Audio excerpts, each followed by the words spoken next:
Hey everyone, welcome back to the channel. Thank you for being here. My name is Andrew, coming to you from the beautiful Carolinas. Today's topic is going to be where the narcissist wants to keep you stuck. Think about that for a minute. Everyone, if you like the content, please like, subscribe, and share. Guys, I'll jump right into it. So the narcissist, many times they want to keep you stuck, and they want to keep you stuck doing things that you don't want to be doing. This is throughout the relationship, throughout the body of the relationship, and certainly after the relationship. And that's what I'm going to focus on here, specifically post-discard or post-ending of the relationship.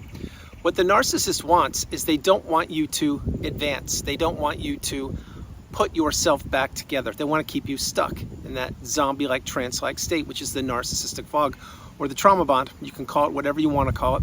It is a very serious place to be existing. That is not where you're living. It's where you're existing. And it is a very challenging thing to break, but you can do it. I did it. If I did it, you can do it. Point being is the narcissist doesn't want you breaking that. I can tell you right now, what they want is they want to keep you around, and they want to use you, abuse you, manipulate you, take advantage of you. They want you pining for them. They don't want you ever getting over them. They want you thinking that you are missing out on the best thing, the best human being on the planet, or FOMOing, fear of missing out. That is not the truth. The truth of the matter is when you get the wisdom on my channel and you put your experience together with the education you are acquiring, you understand that the narcissist never had your best interest at heart. They didn't in the past, they certainly don't now, and they won't in the future. What the narcissist wants to do is to take advantage of people who don't know their value, who don't know their worth, who are empaths, who are people that won't quit or won't give up. Basically, good human beings, good quality human beings. That's what the narcissist looks for. And they want to have these individuals fall prey into the trauma bond. In other words, they want to take these people high and low and push and pull and take them on the roller coaster of emotions and get them to fall in love with the narcissist or to befriend them and to rely on the narcissist. And then this is where the narcissist places people. They place you in the trauma bond. They place you in the narcissistic abusive cycle. They place you in the devaluation stage. They place you anywhere that they want to place you. And post-relationship ending, if you were discarded, again, my heart goes out to you. If you ended it yourself, my heart still goes out to you. It's challenging either way you ended the relationship. But you know what I'm talking about with the trauma bond, so please drop comments below. Having said that, the narcissist does not want you moving on. They do not want you improving your health. They do not want you falling in love again. They do not want you relocating. They do not want you to be successful in business or with relationships. They certainly don't want you to rekindle relationships with your, let's say, family members. Maybe the person you married was a narcissist and you've been parental alienated from your own children. Well, they want to keep it that way, believe me. They do not want you having communication with your own kids many times. That's what the narcissist does. They weaponize relationships. They blow up relationships. They destroy families, on and on and on. Now, getting back on track to the thumbnail, the narcissist wants to keep you stuck. They really do. Think about when you're divorcing the narcissist. If you've done that, you know what I'm talking about. Again, drop comments below, but divorcing the narcissist is anything but an easy task. It usually takes a lot longer than you anticipate. It usually costs a lot of money, and it usually is a asset divided. The assets are usually divided, and they usually get favored in the way of the narcissist. In other words, the narcissist will play the system or play the victim or do whatever they want to do, and they will feel like they're entitled to more than half of the assets. Now, I understand that divorcing the narcissist, there are different rules and regulations in different jurisdictions all over the country and world. But the point being, let's say it's supposed to be a 50-50 split of the assets. That's not going to do it for the narcissist. The narcissist believes that they're entitled to more. And that's exactly what they believe throughout the whole relationship. Remember, the narcissistic relationship, whether you know it or not, was built on mistrust. It was built on misdirection. It was built on a house of cards. It was built on quicksand. And it was all in favor of the narcissist. Remember this, the narcissist knew exactly what they were doing to you each and every day, week, month, year, decade. You did not. You did not know what narcissism was until you found my channel.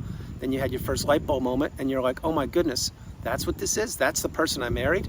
They're one of these people? And they're everywhere? Yes, yes, and yes.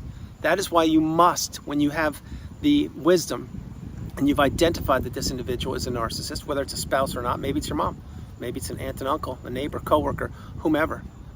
the point is, when you identify this, that's when you really need to get the message. If you can't utilize gray rock, which means become dull and boring and get off the radar, don't share any information about you, your whereabouts, what you're doing, or anything that has anything to do with you, then you need to, and I'm suggesting if you can, to go no contact.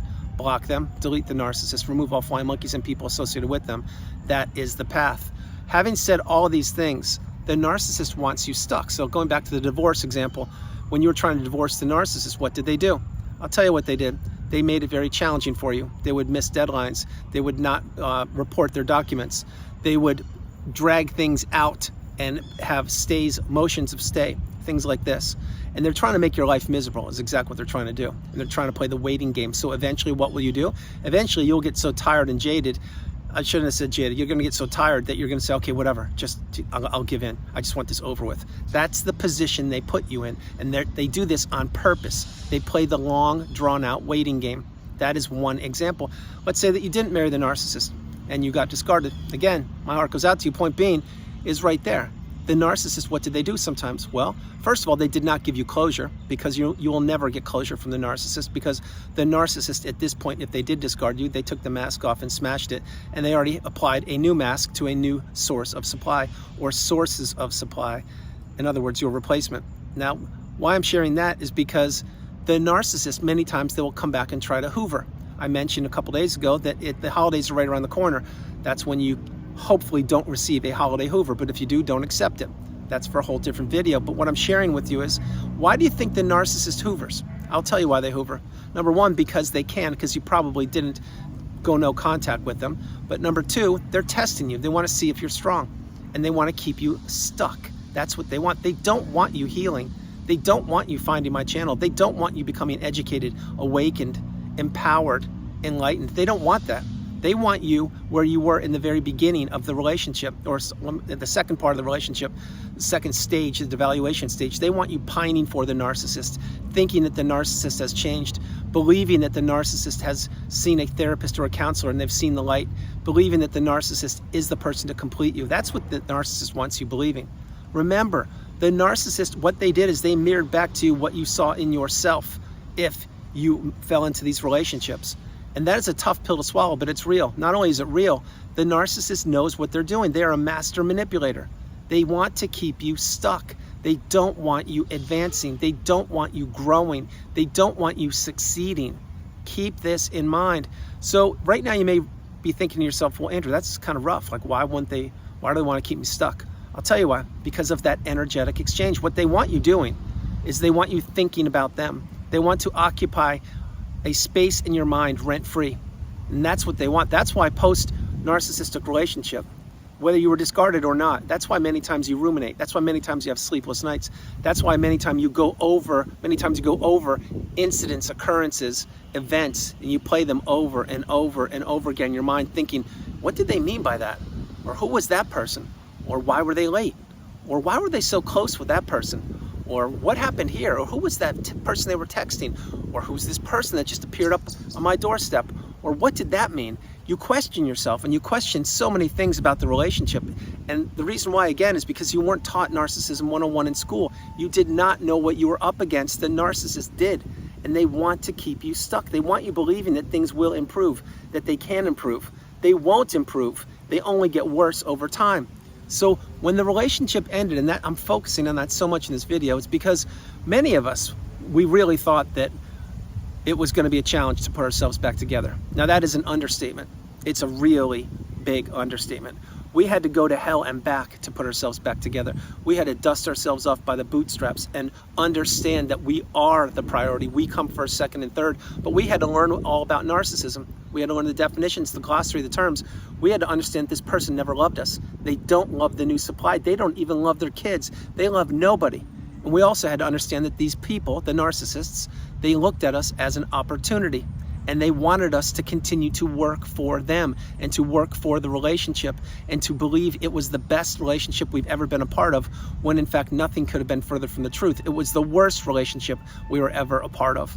And I say that very candidly because these relationships destroy families. They blow up relationships. They cost people their jobs. They cost people their lives. Now think about what I'm sharing with you. If you are in a narcissistic relationship, maybe you're in one right now, this is a very serious issue. It's a very serious concern.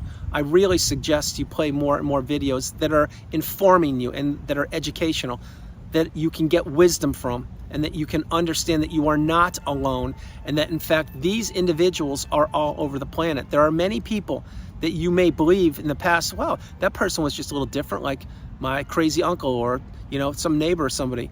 But really think about who that person was and or is. Are they the narcissist, or are they someone who wised up and they just didn't want to go to the family functions because they know that the family is all full of toxic individuals? Think about it. On this planet, everything is not always as it seems. And the narcissist is no different. They portray themselves to be one individual when in fact they're somebody completely different many times. That is why they wear a mask. That is why they manipulate. That is why they want to keep you stuck. They don't want you ever understanding or getting the wisdom or practicing radical acceptance and realizing that this person can't change. They want you to believe that in fact they have your best interest at heart. Again, going back to the Hoover or Hoovers, that's why the narcissist hoovers, because they're trying to keep you stuck in that quicksand, in that quagmire of low vibrational state where they exist.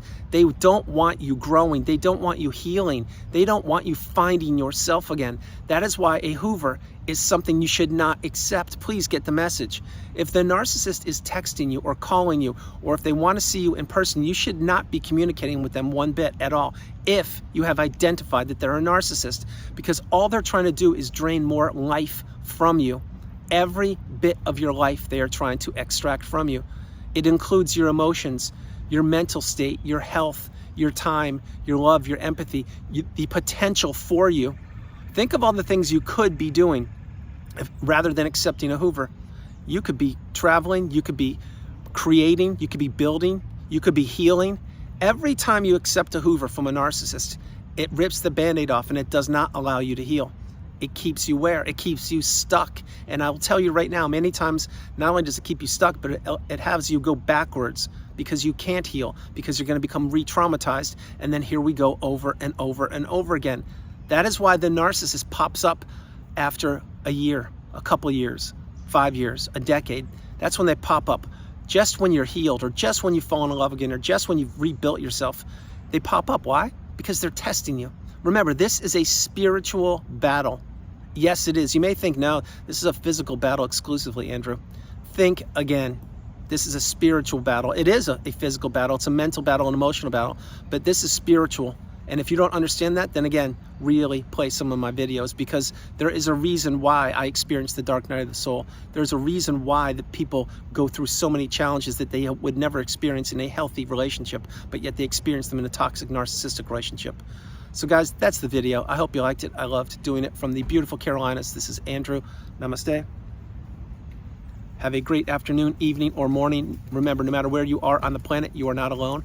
God bless you. I love you all. I'll talk to you guys tomorrow. Have a great day. Bye, you guys.